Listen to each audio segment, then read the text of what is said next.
What's up friends, welcome back to another tutorial, and in today's video I'm going to show you how to use and insert emojis in your Google Doc document, right?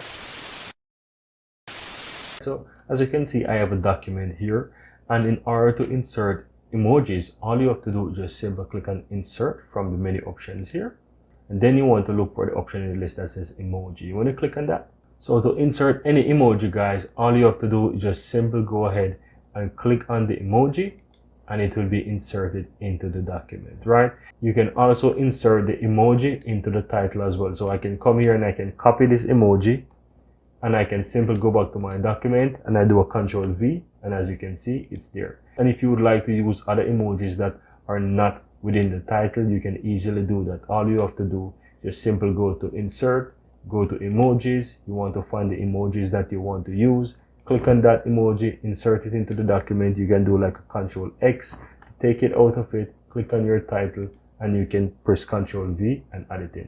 And that's how you can easily do it, guys. Very easy and very simple. So guys, I hope you found this useful, and if you do, you can go ahead, give this video a like, and let me know in the comments below. And don't forget to hit the subscribe button below so that you'll never miss out when I release another tutorial just like this one. Thank you very much, and see you next time.